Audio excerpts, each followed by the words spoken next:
네, 여러분 안녕하세요. 세 번째 시간이 됐습니다. 우리가 지난주에는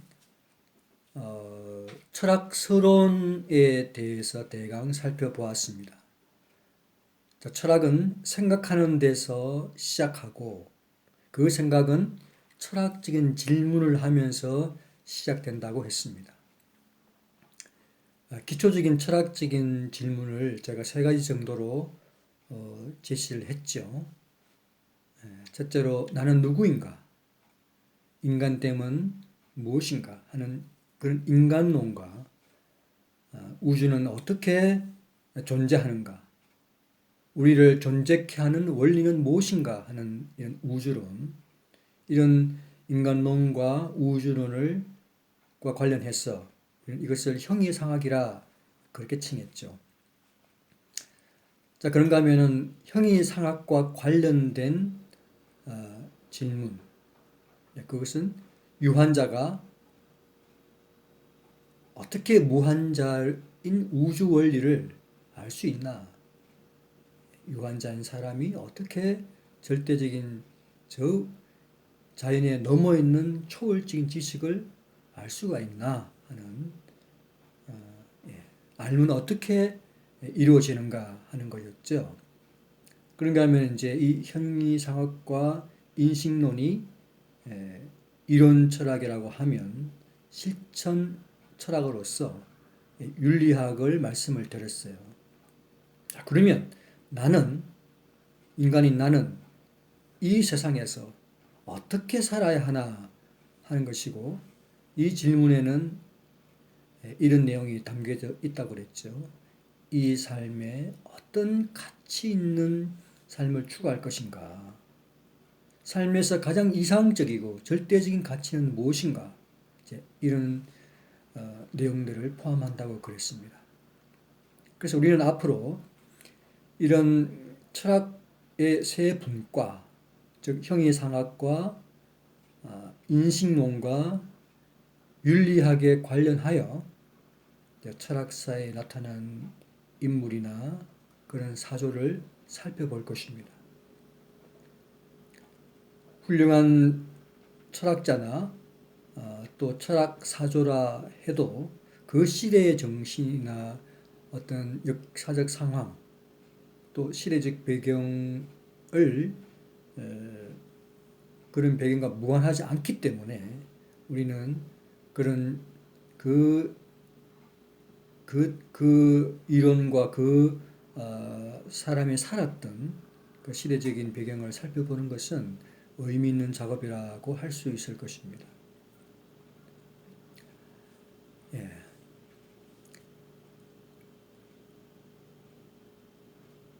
서양의 철학은 대개 BC 600년경에 등장한 고대 그리스의 밀레투스라고 하는 지방에 밀레투스 학파를 중심으로, 즉 탈레스가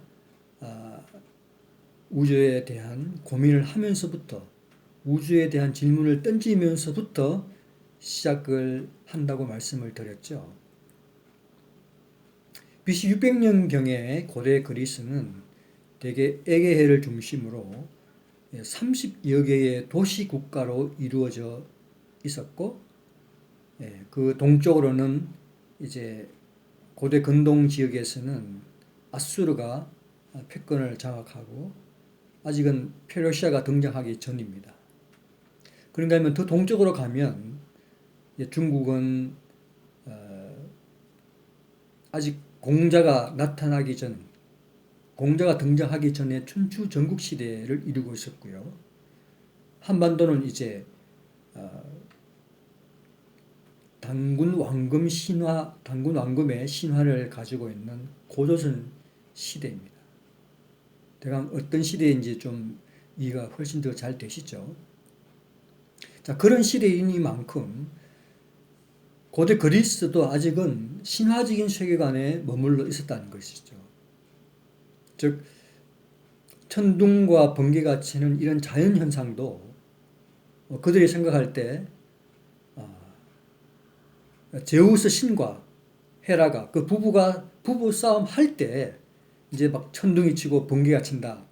이렇게 생각을 했던 그런 사고방식에 있었던 것이죠. 바로 그런 시대에 탈레스라고 하는 철학자가 나타나서 자연을 관찰하고 그 변화무쌍한 자연의 그 너머, 그 뒤에 있는 이 자연을 존재케 하는 어떤 원리, 어떤 원물질, 아르케라고 하는 것이 존재하지 않을까? 이런 생각을 하면서 서양 철학이 시작이 된다고 그랬죠. 자, 그들의 답은 오늘날 우리가 봐도 좀 터무니없지만 답이 중요한 것이 아니라 그런 질문을 던졌다고 하는 데서 그들을 철학사에서는 굉장히 높은 위치에 두고 있고 이 탈레스를 아리스토텔레스는 철학의 아버지라고까지 얘기한다고 말씀을 드렸습니다. 자, 그래서 우리가 생각해 볼 것은 이 뭐랄까 소피스트들이 등장했던 그 시대의 그리스는 이제 탈레스로부터 그 자연 철학자들로부터 한 100년이 지난 BC 한 500년 어간에 그들이 등장을 하게 되는데요. BC 500년경의 그리스의 상황은 아주 최전성기를 이루고 있었습니다. 아주 경제도 성장하고 그에 따라서 문화도 발전을 하죠. 그것이 이제 BC 499년에 페르시아와의 50년 전쟁이 벌어지면서 아테네는 그 그리스 도시국가 중에서 최강자로 떠오릅니다. 다른 여타 국가들은 이제 아테네에게 조공을 바치기도 하고 아테네는 이제 돈도 빌려주면서 높은 이자를 받기도 하고 금광도 발견하고 이 해양 국가답게 아주 무역과 상업이 발달하고 그러면서 사람들의 사유도 굉장히 많이 자유로워지고 개인의 이성과 어떤 사유를 중시하는 개인 중심의 문화도 발달하면서 신분제도 변화하고 그래서 민주주의가 시작되어지는 그러한 시대, 즉 사회가 급속히 변화를 하면서 발전하는 그런 시대였기 때문에 자, 이런 시대에 사람들은 주로 어떤 고민을 하고 어떤 생각을 하게 될까요? 결국 이러한 시대에 이 변화가 많은 이 시대에 내가 어떻게 살 것인가 하는 그런 구체적인 삶에서의 어떤 질문을 하게 되겠죠. 바로 어떻게 살 것인가 하는 그런 질문에 답을 한 사람이 그 당시에 철학자들이라고 할 수 있는 소피스트다 그 말씀이죠. 소피스트는 이제 지혜자라고 번역이 되잖아요. 지혜자들은 당시 그 아테네의 그 자유시민들을 가르치는 선생들이었습니다. 말씀드린 대로 당시 아테네는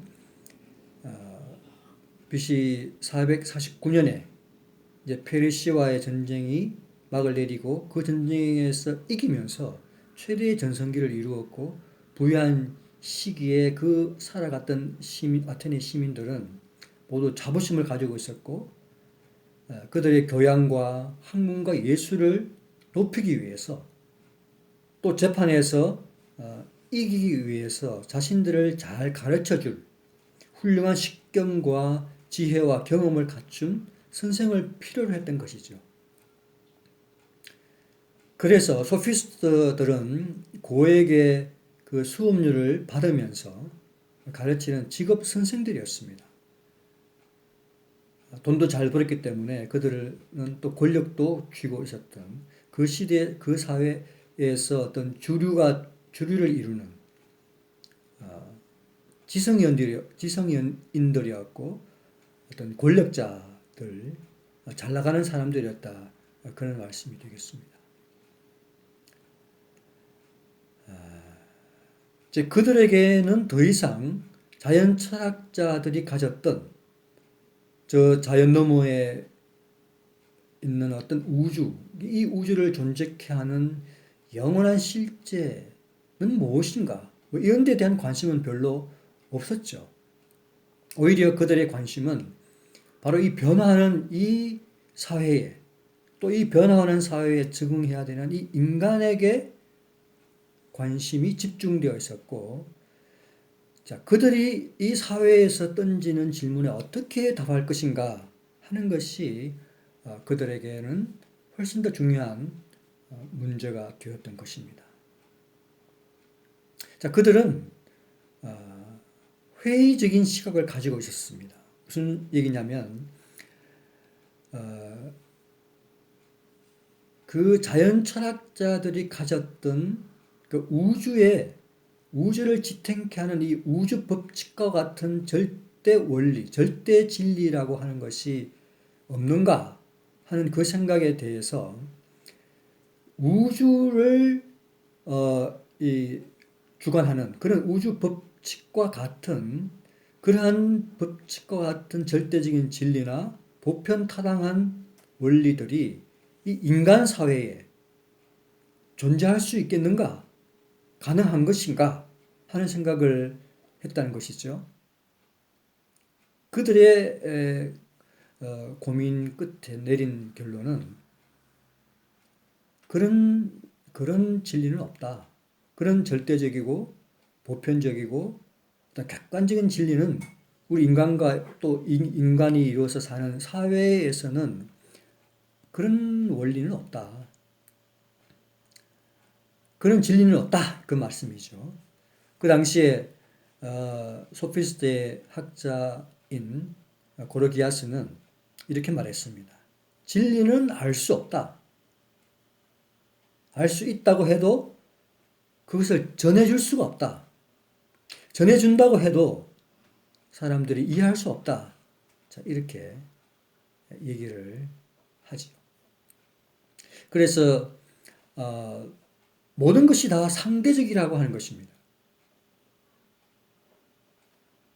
그 당시에 대표적인 소피스트라고 하면 프로타고라스라고 말할 수 있겠는데, 프로타고라스는 인간은 만물의 척도다 이렇게 얘기를 했죠. 즉 그 말은 인간의 가치 판단과 분별의 기준이 모두 다 그 사람이 처한 입장과 상황에 따라 다 달라지는 것이지, 그런 것을 떠난 보편적이고 객관적인 진리라고 하는 것은 없다 하는 것을 의미하고 있습니다. 예, 트라시마쿠스는 심지어 힘이 정의고 정의는 곧 더 강한 자의 이익 이외에 아무것도 아니다. 이렇게 철저히 상대적인 윤리를 주장을 했던 것입니다. 이런 철학의 특징은 오늘날 21세기를 살아가는 이 현대 사회의 특징과 많이 닮아 있습니다. 그죠? 현대 사회의 특징을 한 두세 가지로 요약해서 얘기하자면, 첫째가 이 다원주의 사회잖아요. 어떤 하나를 주장하지 않고 다양하게 각자의 세계관, 각자의 인간관 뭐 등을 다 인정하고 다 일리가 있는 것들로 받아들이는 사회죠. 그런가 하면 소위 말해서 포스트 모더니즘 사회, 근대 사회를 지나와서 이제는 보편적인 가치나 어떤 객관적인 어떤 진리에 대해서는 그것을 말할 수가 없고 모든 것이 다 상대적이다 하는 것이 오늘날 우리 현대 사회의 팽배한 사고 구조이기 때문에 아주 이들의 생각을 잘 이해할 수 있을 것입니다. 자, 이 철학의 전통은 앞으로 살펴볼 에피쿠로스 학파, 소위 말해서 쾌락주의자들이라고 말하죠. 그런 분들에게 또 더 나아가서 영국의 그 경험론, 뭐 공리주의, 미국의 실용주의 이런 데까지 많은 영향을 끼치게 되죠. 이러한 어떤 철학에 대해서 그 시대, 그 사회의 주류적인 이런 사상과 정신을 가지고 상대주의를 말할 때에 바로 거기에 도전장을 내밀고 당당히 맞선 사람이 소크라테스입니다. 아니다. 절대적인 진리가 있다. 이렇게 나가죠. 그것은 우리가 또 다음 시간에 한번 살펴보기로 하고요. 어쨌든 이 소피스트가 초기에 잘 출발을 했지만 갈수록 후기가 될수록 자기 이익을 위해서 이 변론수를 악용하는 경향이 있었습니다. 그래서 우리는 이들을 부정적인 평가로 궤변가라는 평판을 하게 되죠.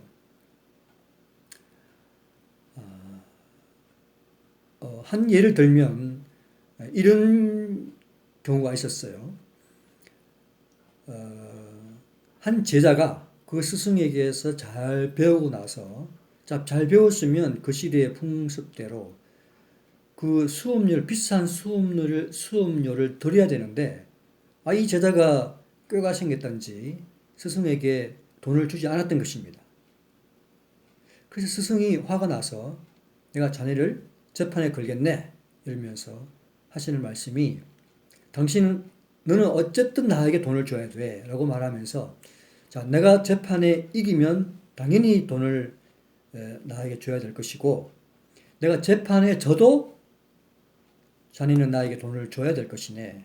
왜냐하면 내가 재판에 졌다고 하는 것은 내가 자네를 잘 가르쳤기 때문에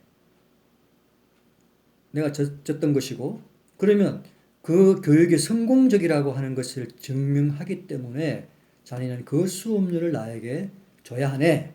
이렇게 말했죠. 자, 그랬더니 이 제자가 웃으면서 뭐라고 또 응답했겠습니까? 스승님은 어차피 저에게 돈을 주셔야 됩니다.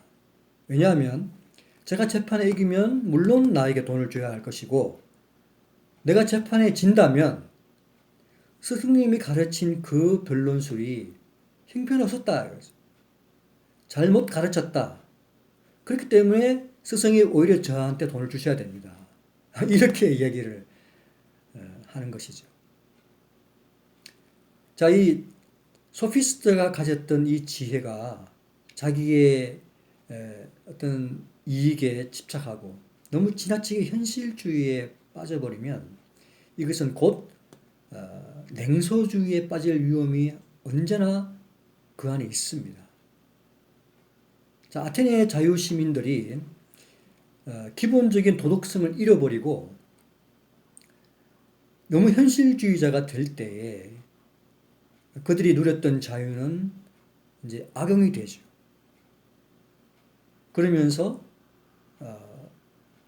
그 사회는 점점점 더 타락해가고 그리고 망하고 만다는 것입니다. 그것은 뭐 역사가 증명하고 있는 것이죠.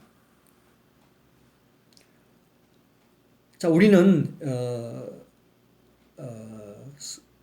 성경에서 이런 사회를 한마디로 사람들이 제각기 제 소견에 옳은 대로 행하였더라 이렇게 표현합니다. 극심한 혼란을 겪게 되는 이유는 각자가 제각기 제 소견에 옳은 대로 행했다고 하는 것이죠.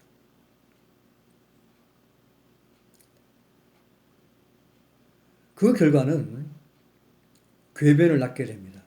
궤변은 결국 자기 입장만 생각하는 거죠. 그래서 자기 입장에서 자기의 이익을 따져서 자기의 논리를 펴다 보면 그게 이제 궤변이 되는 것이죠. 다 각자가 자기 입장만 이야기하면 이 사회가 어떻게 되겠습니까? 결국 극심한 혼란을 겪게 되고 그 혼란은 머지않아서 곧 나라가 망하게 되는 것이죠. 실제로 아테네는 그 페르시아와의 전쟁이 끝나고 나서 18년간 최대의 부흥을 누렸지만 곧이어서 스파르타와